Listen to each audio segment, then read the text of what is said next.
Welcome back to Monitors Unboxed. Right here I have the new MSI MPG 321 URX gaming monitor, which packs one of the long-awaited 32-inch 4K 240Hz QD-OLED panels.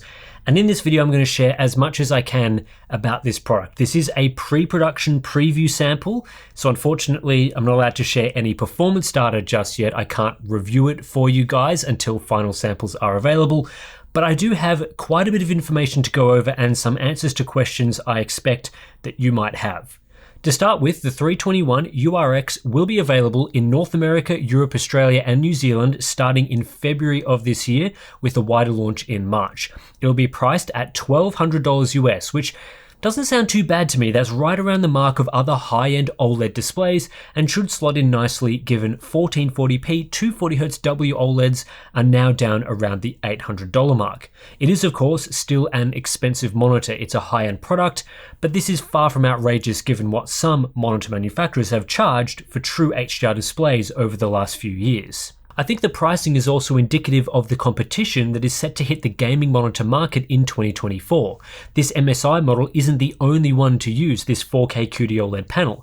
Other versions are launching from Asus, Dell, Samsung, and more. There's also set to be hot competition in the form of a second 32-inch 4K 240Hz OLED panel, this time one from LG Display, a WOLED that has dual mode functionality, also doubling as a 1080p 480Hz display. With so many options and crucially multiple panel manufacturers targeting this spec, there should be a fiercely contested battle that will keep prices in check. The 321 URX from MSI uses a second generation QD-OLED panel, so the technology here is similar to that seen in recent 49-inch super ultra-wide QD-OLEDs, but with a smaller pixel structure to allow for a higher density 4K resolution. The display is slightly over-provisioned with additional pixels to allow for pixel shifting functionality while maintaining a full 3840 by 2160 resolution, a common feature for gaming OLEDs. MSI are quoting a 0.03 millisecond greater grey response time, although we're not expecting any response time performance differences to other OLEDs, which typically sit in the 0.2 to 0.3 millisecond range based on our testing. They are also quoting 250 nits of typical brightness, so think full screen sustained brightness for SDR usage, as well as 1000 nits of peak brightness for HDR. I can't show you actual numbers just yet, but these figures line up with what we've seen from other QD-OLEDs, so brightness characteristics should be similar. It comes Display HDR True Black 400 certified, not to be confused with Display HDR 400 for LCDs, which again is the same spec other QD-OLEDs have received. For ports, we have DisplayPort 1.4 with DSC, two HDMI 2.1 ports, and USB-C with DP alt mode and 90 watts of power delivery. All of these ports support the full 4K resolution at up to 240Hz, so with features like DSC, DisplayPort 1.4 remains sufficient for this type of display, as we already knew from the Samsung Odyssey Neo G8. This includes 10-bit HDR and adaptive sync as well, no need for weird subsampling techniques. There's also a built-in KVM switch. One of the main questions I had going in was whether these 32-inch 4K OLEDs would require active cooling like some other QD-OLED monitors, or whether they would be able to operate passively. I can confirm the MSI variant is silent and utilizes passive cooling through a custom heatsink. This heatsink is contained within the central box on the rear, from which the QD-OLED panel extends outwards, similar to the Asus PG27 AQDM, which is also a passively cooled monitor, though it uses WOLED technology. I have it right here next to me, and it's dead silent, which is always nice to confirm as active cooling. It has been annoying on some other products like the AW3423DW. For panel composition and coating, this is your classic Samsung 2nd Gen QD-OLED panel, which is to say it's glossy with an anti-reflective surface treatment. Putting it side by side with another 2nd Gen QD-OLED, the Asus PG49WCD, shows that the reflectivity of the glass for both ambient light and objects in front of the display is similar. Some ambient light is reflected in some brighter lighting conditions due to the panel composition, an issue for QD-OLED seen across all models, and that's no different here.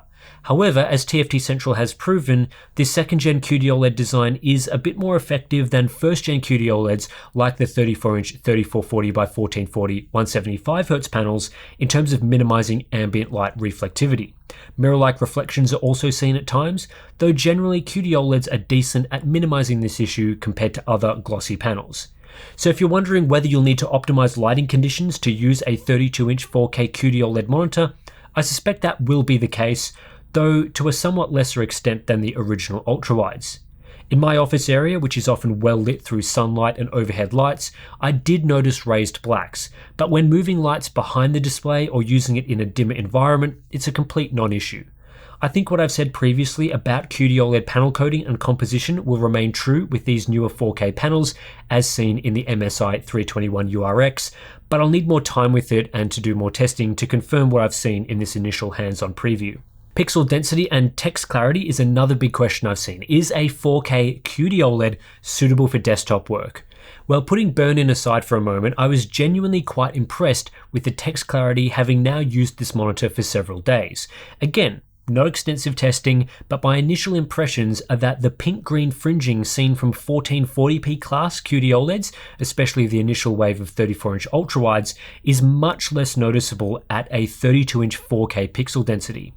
The improvement from 110 ppi to 140 ppi is a decent 27% gain, and combined with the second-gen QD-OLED subpixel structure, text clarity is a lot better.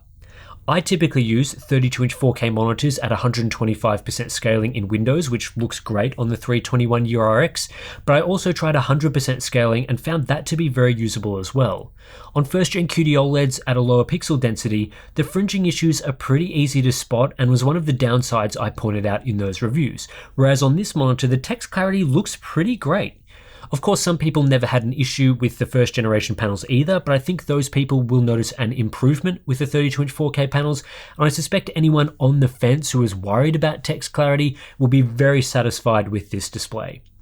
The big test, of course, is whether or not this QD-OLED panel with its triangle RGB subpixel layout, yes, still triangle RGB here, is as good as a 32-inch 4K IPS with a traditional RGB stripe for text clarity.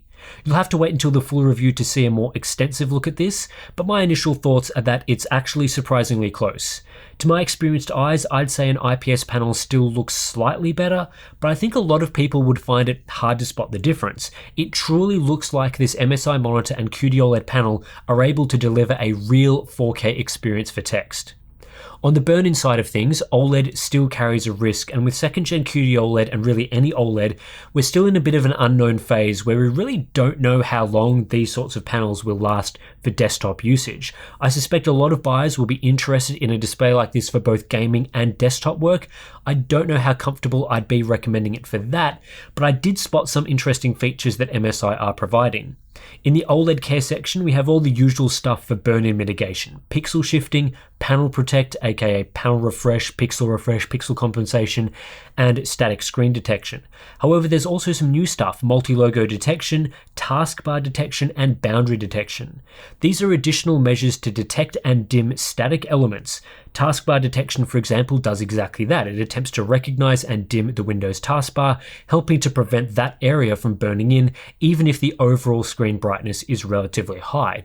With my pre-production unit, these features are only available when VRR is disabled, but MSI told me the final firmware will have full support for these features while VRR is enabled. Still, it's good to see further techniques being implemented in newer displays to attempt to extend the lifespan of these QD-OLED panels.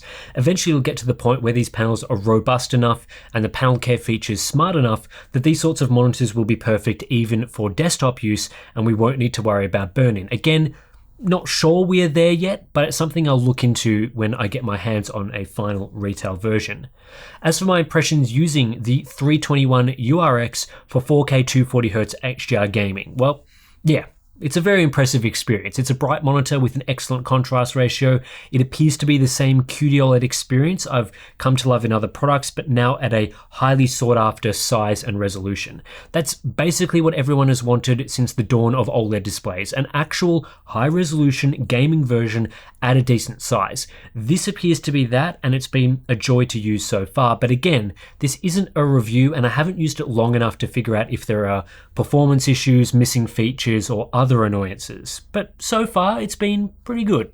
It's also a very high refresh rate monitor. I don't think I'm allowed to show a UFO test result, but if you've seen results from 240Hz 1440p WOLED reviews, you have a pretty good idea of what to expect.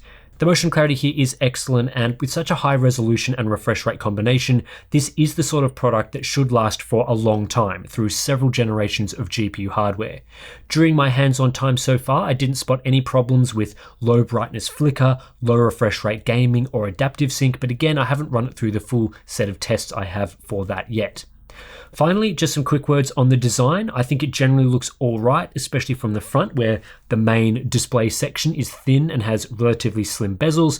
The rear box section, it's a bit busy for my liking near the vent section at the top, but it does have a bit of RGB LED lighting, and the stand itself is made of a pretty basic black plastic for the outer surfaces. It has all the usual ergonomic adjustability, with the exception of being able to use it in a portrait orientation. You can pivot the display slightly, but not all the way to portrait.